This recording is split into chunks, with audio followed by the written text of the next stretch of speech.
So whether there's a perceived gap in performance and how we're looking at things is out of question. What do we do? What are the things? How do we get to the midway? Tell me what do I have to do these things?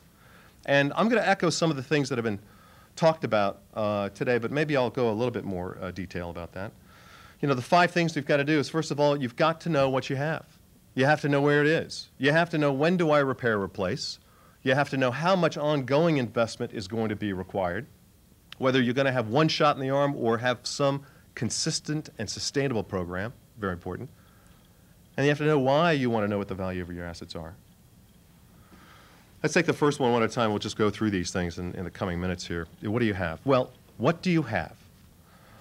There was a sewer project. They were doing a SSES, and right before they started, they were under EPA consent decree.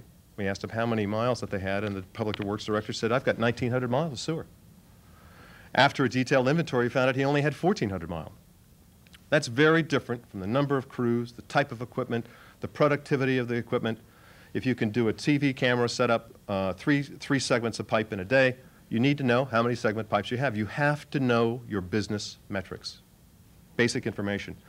And to do that, each of the assets are going to have a different data model to it.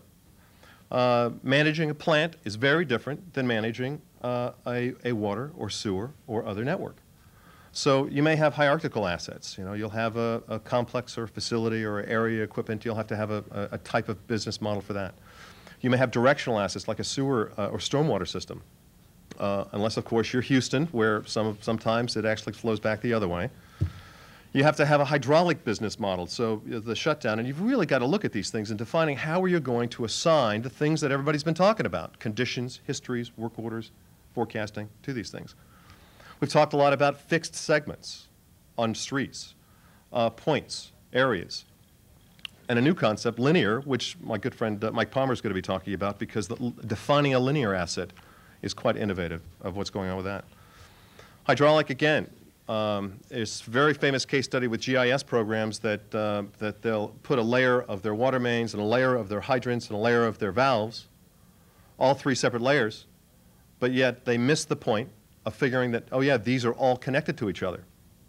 So every time that we talk to clients and every time we go out there, one of the most difficult things to understand is if you've inventoried incorrectly, you may be having the possibility of having to reevaluate and reorganize the data.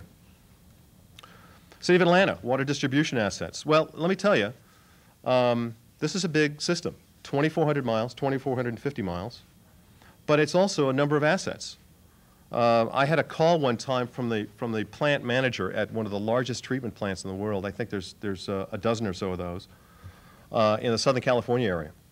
And I asked him, how many pieces of equipment does he maintain at the plant? He says, oh, Chuck, we're the largest. Have I mentioned that we're the largest treatment plant in the world? I said, yeah. I said, how many do you have? And he said, do you know how long it took us to put this in? I said, well, how many assets do you have? He said, we have an inventory of 20,000 assets. I said, wow, that's amazing. Well, Atlanta has over 240,000 assets. And one of the reasons that's taken so long for infrastructural assets not to be maintained is because we have so many of them. And not only having to understand what they are, but how they're connected to each other. So this is the database that the new privatized company will be taking over. How about the city of Atlanta, of Indianapolis? What do they have? Well, I think there's a common misconception in Atlanta. A lot of people think that, gee, this is where activity-based costing came from, and absolutely. Steve Goldsmith wanted to know how much it cost to fix any individual manhole or sewer main in the city. But it went more from that. What they wanted to do is they want the activity-based cost directly to a specific asset. And how many assets do they have today under privatization? Top number, over 500,000 assets. And you see this bottom number, the second number, and cost details against those, condition assessments.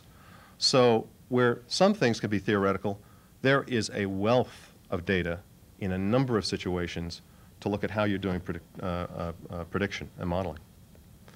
Roadway assets. What about a roadway? Well, we took a turnpike outside of Tulsa, and we looked at that, and how do you inventory a roadway? How do you deal with adding and removing lengths at the beginning and the middle and end? How do you look at merging two roadways? How do you split a roadway down? How would you shift roadway attributes? Things are assigned to that. And I think generally the industry has looked at a fixed segment, a branch, as you call it. And I'm surprised to see the number of re-engineered products that have inventoried their assets on a fixed basis. And really what they need to do is they're really asking different questions that that data model may not give. How about if you have this? There's a length of a line. You do one work order that's this range. You do another work order it's that range. And you do another work order inspection that's range.